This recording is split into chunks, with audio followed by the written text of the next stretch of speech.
Someone in our community following a webinar sent a message that said, I heard Michael say he was in this hole for a year and it helped him begin to shape his prison experience. They want to know, because we've said before, sometimes you go to prison and you have goals and not everyone follows through on that goals. After you got to the penitentiary, Andrew wanted to know, did you ever get off track? Were there ever days you're like, I'm just not going to do this? They want to know more about the early days and how that helped shape this 25 years. Because he's like, if he did it for 25, maybe I can do it for the 2 or 3 that I'm going. They want to know, were you ever contemplated just, I'm not going to do this? No, because I hated being in prison.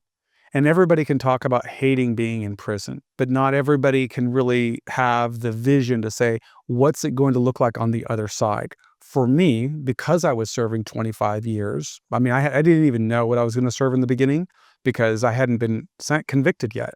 I was arrested and put in solitary confinement. So I didn't get to talk or interact with other people and learn, oh, how's prison, right? What should I do? And so all I was is in a hole, in solitary, where I can open my arms and touch the walls on both sides, and you're there. And the only thing you have is your mind and to think. And it took even a long time before I could get books or even understood, oh, I could learn. I could have books sent in here, or, oh, there's a book cart, right? It's very loud. In the beginning, the only thing I wanted was to get out, but I couldn't get out. I couldn't control that. And I didn't get this message until after a jury convicted me and I was facing life in prison. By then, I'd already been in the hole for 7, 8 months, 9 months. So I was used to it. And I understood that when I get to the other side of this journey, by then I started realizing, geez, I didn't know how much time I was going to serve, but the lawyers were telling me, you're going to get 20, 30, 40 years. And I remember at one point they said you might get life in prison. But lawyers were always disingenuous, I thought. They would try to make it look like they did something great. So they might say you're going to get life, and then you get 45 years. And I said, what a wonderful job I did. Yeah. So I understood that it wasn't going to be up to somebody else. It was going to be up to me. But regardless, I knew there was no way I was going to go home within 10 years. So it's hard when you're 23 to think about being 33. That's an old man to a 23-year-old. So I just focused, okay, these 10 years, this is what I'm going to do. Well, that leads into the next question. So you identify these 5 and 10-year goals, and the perspective of a long time helps people who are going in for a shorter period of time. Well, there's another thing that perspective. Those people that are going in for a shorter time have already done something with their life. They've already been successful in one area or another. I had not. I was 23. I was 20 when I started trafficking in cocaine. Lived this fast life for 18 months. So you actually answer a question that comes up because you've written you weren't a great high school student, and then suddenly you're writing in prison about these goals of bringing mentors in your life, educating yourself. Was it just that time in solitary reading these books? Because it's a pretty big switch from not a great student to I'm going to begin to build my way out of here. That's a question we get. I wouldn't call it a sudden switch. Remember, I was in the hole for a year, okay? So for the first 7 months, 8 months, it's trial preparation. And you're deluding yourself into thinking you're going to win. I'm going to go home in 7 months. Oh, I can handle this. It's fine. 7 months. My lawyer, I got the best lawyer in the world, right? I've never been arrested before. I've never been in trouble before. Of course, they're going to see me as I see myself. So 7 months pass, 8 months pass, I go through a jury trial and a jury convicts me. And now things really change.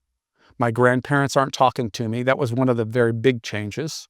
Another big change was all of a sudden I had to kind of be truthful with my family that I'd actually done it. And by then I realized I'm not going to count on defense attorneys to be a guide for me. By then, I don't know how much time I'm going to get, but I know it's not going to be less than 10 years because there's a mandatory minimum. So I have to do 10 years.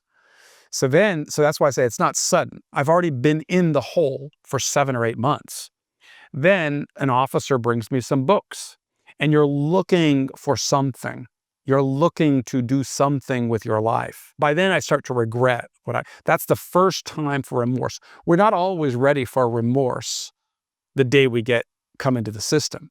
Sometimes it takes, I know that's your situation. You learn that you're a target. It takes quite a while before you're ready to work towards redemption or remorse, or even contemplate what that means. You want to believe everybody's going to see you like your mom sees you. okay? But the stakeholders of the system don't look at things that way. So I've been in for 7 or 8 months. I'm convicted. I know I'm facing potentially a life sentence. I've been in, the minimum I'm going to get is 10 years, and I don't know how to contemplate 10 years at that stage in my life. And I don't know what prison's like because I've been in the hole. So I'm not even interacting with people. But when an officer brings me, by then, I knew my grandparents wouldn't talk to me. I knew that my mother was crying. My father was sad. My sisters were, really embarrassed and sad. And I don't know what to do. And I just said, I'm going to change my life. And it was like an epiphany. And that was sudden. It was reading, I don't remember if it was Frederick Douglass or Socrates. I want to think it was Socrates first. But reading that story of the Creto, it was instant. And then I said, okay, I know what I have to do. I have to find a way. And it was instant. I came up with this 3-pronged plan. And to get an education, to contribute to society, and to build a strong support network. That was like instant. And I remember, I'll remember getting up on my cell and being so alive once I had a plan. Confidence is restored. And I remember writing to the journalist, because the journalist had been covering my case in the newspaper. His name was Stuart Eskenazi, and there's a funny story to that comes 20 years later. But he writes, I just wrote a letter because I had this mindset, I'm going to change. And I said, I made a lot of really bad decisions. I'm going to do better. And I don't know exactly what I'm going to do, but while I'm in prison, I'm going to focus on getting an education, contributing to society, and building a support network. And if you really want to know the story of what got me in here, I'm happy to see you. And that led to him coming to visit me unexpectedly. I just got called to a little room, not quite as nice as this, but just a little room. And he brought his camera or he brought his tape recorder, and a photographer took a picture.